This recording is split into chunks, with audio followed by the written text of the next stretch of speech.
But in the same minutes, Mr. Speaker, the same person is captured here, Mr. Speaker. And we have an affidavit to that effect, Mr. Speaker. So when people say that this report is influenced politically, Mr. Speaker, I tend to call those people a different name, but I will not mention because of the rules here, Mr. Speaker.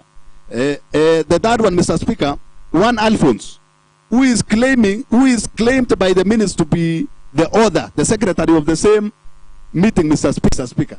So these people were playing with the minds of this committee, Mr. Speaker, after misappropriating the money meant for the victims, Mr. Speaker.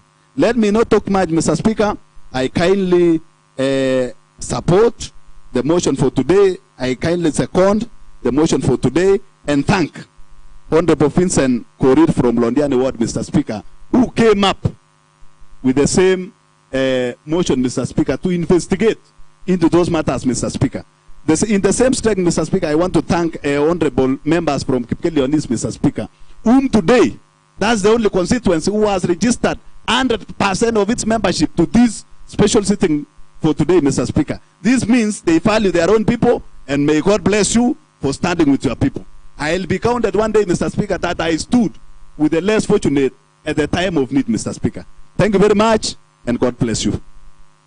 Thank you very much, the Leader of Majority, the Honorable Philip Rono.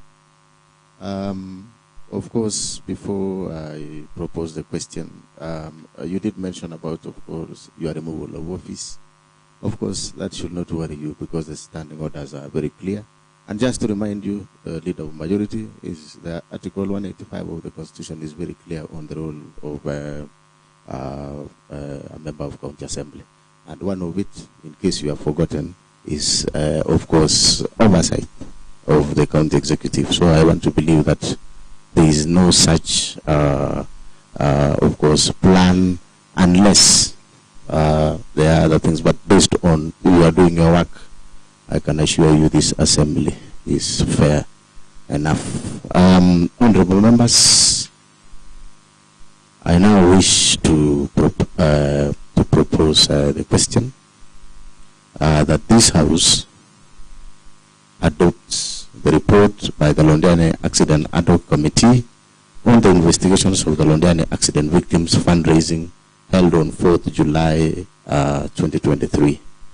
Now the floor is open for members to contribute.